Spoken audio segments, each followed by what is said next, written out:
down women with diluted dreams. Our hope for joy has been washed down the stream. I'm Robin Hawkins, and you're listening to Watered Down Women. Hoping to be free, found a new home in the cemetery.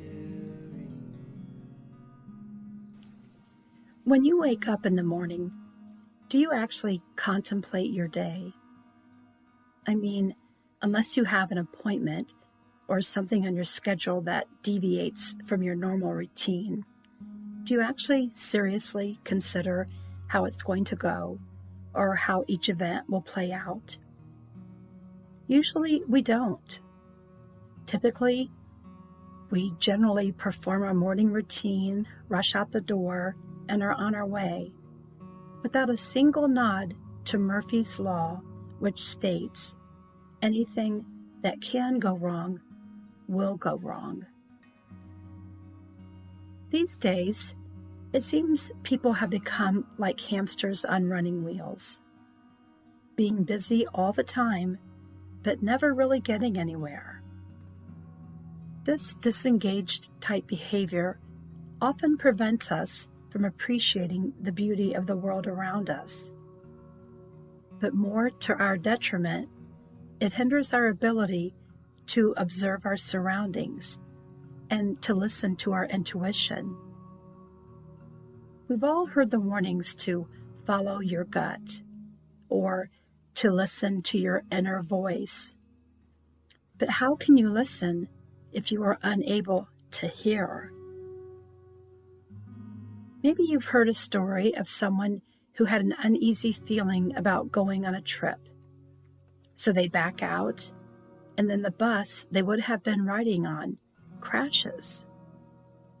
Or a person felt the need to suddenly go outside, and they see their neighbor collapsed in his yard. According to Psychology Today, we all have intuition, but we don't consciously listen to it, trusting only what appears to be rational in our often irrational minds. It goes on to identify steps one can take to actually strengthen our decision-making abilities, and this can sharpen our skills in listening to our gut. First of all, be curious. If your intuition is telling you something, take a moment to check it out. Secondly, take a deep breath. Don't just dive in head first. Pause and breathe before you react. Lastly, watch and listen. Some people might rationalize that they don't have time to take precautions, or maybe they have been lulled into a false sense of security that nothing could possibly go wrong. But let's not forget the warning we've heard throughout our lives that it's better to be safe than sorry, meaning that it's better to be careful now so that problems don't occur later. However, there's an even more common phrase that most of us can relate to, and it is hindsight's 20/20, meaning it's easier to analyze a situation looking back at it than during the moment it is actually taking place. In today's episode, we'll learn the importance of always being aware of where you are and who is around you. So let's roll back the calendar to 1972 and see what was happening in the world. It's hard to believe that we are looking back nearly 50 years. Within the context of UTC, Universal Coordinated Time, 1972 was the longest year ever. Not only because it was a leap year, but because it had 2 additional leap seconds added to it. something that has never occurred since. In the world news, President Richard Nixon made an unprecedented trip to China to meet with Mao Zedong. 11 Israeli athletes were killed by Arab terrorists during the Olympic Games in Munich, and the world's population was less than 4.5 billion people.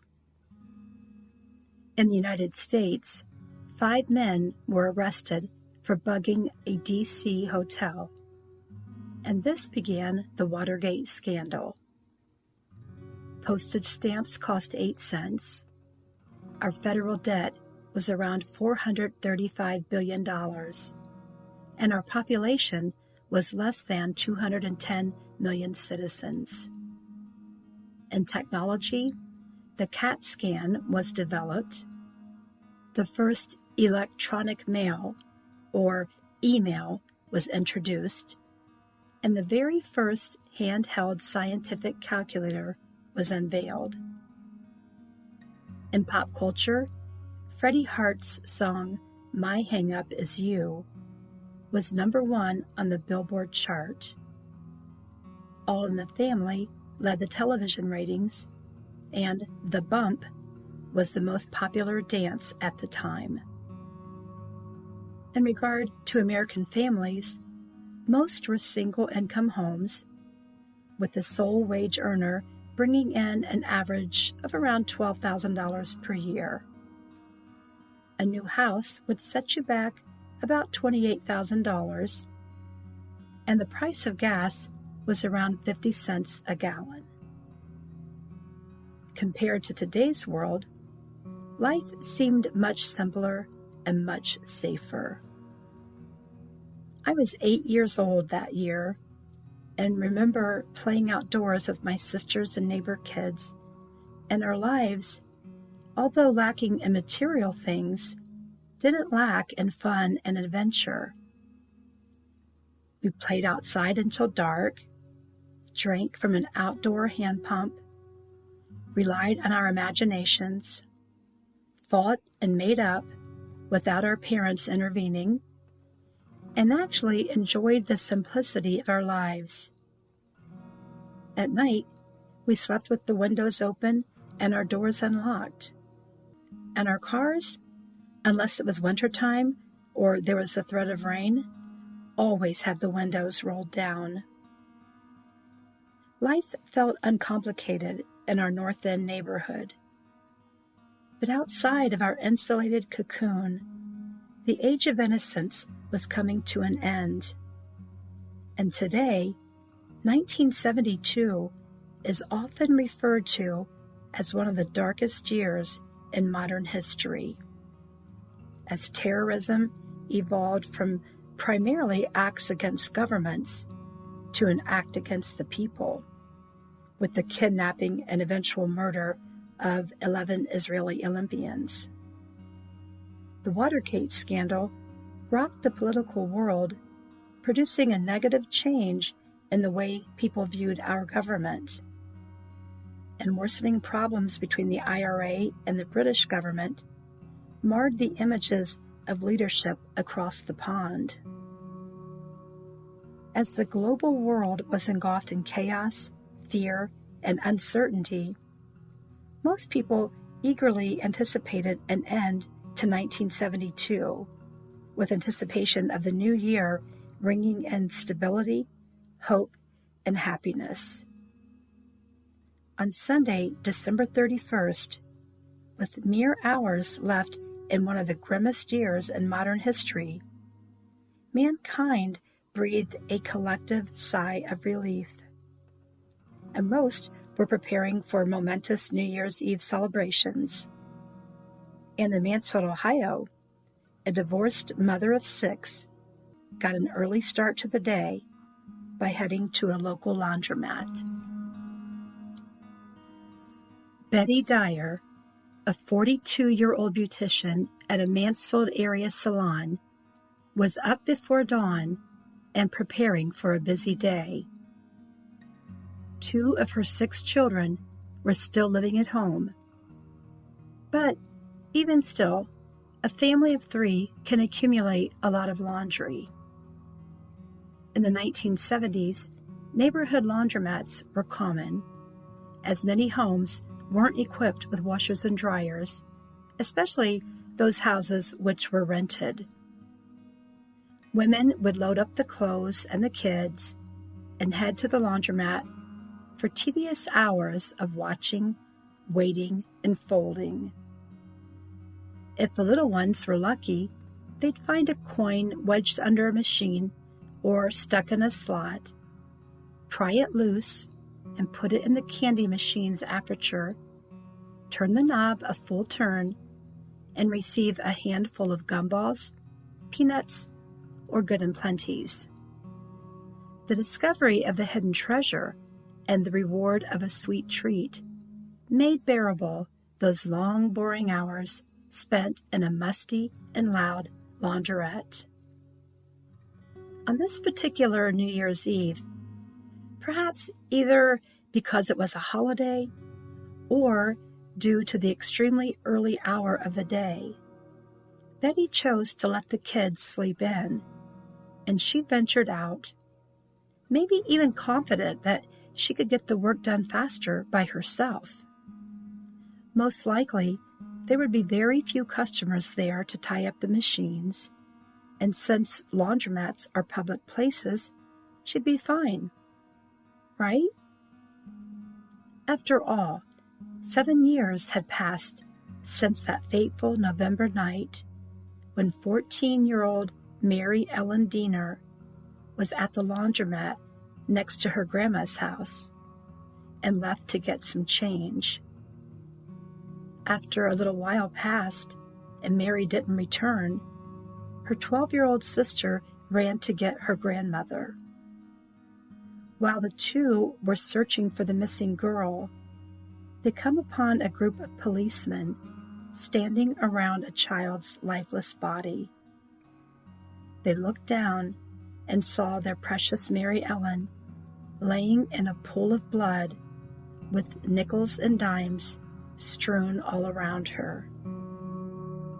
A local man named Lester Eubanks had grabbed the 14-year-old child, drug her behind a vacant house, attempted to rape her, and then shot her twice in the stomach.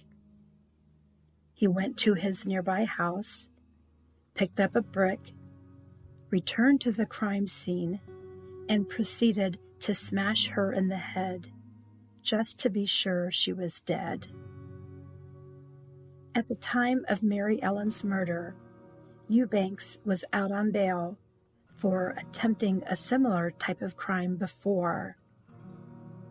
As a side note, I will tell you that he, in May of 1966, was convicted of the murder and sentenced to death.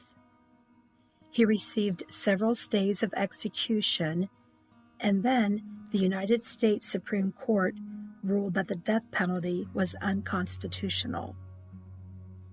Eubanks was into the 6th year of his sentence and earned a Christmas shopping trip to Columbus as an honor assignment. He walked away from the mall that day, 47 years ago, and has never been recaptured. But all of that happened years earlier, and Betty was a grown woman, not a young girl, so she'd be just fine going alone, wouldn't she? So many speculations and so many what-ifs. What if Betty hadn't gone alone? What if she had taken care of the laundry the day before or the next day? What if she hadn't gone to that particular laundromat? And what if she hadn't moved to Mansfield, Ohio in the first place? You see, Betty, like all of our other victims in this podcast, wasn't born in Richland County. What's her story? How did she get here? Tune in next week to find out. Watered down women with of diluted dreams. Our hope for joy has been washed down the stream. Grab a shovel and join me each Monday as we dig a little deeper and uncover the tragedies of watered down women. In the cemetery.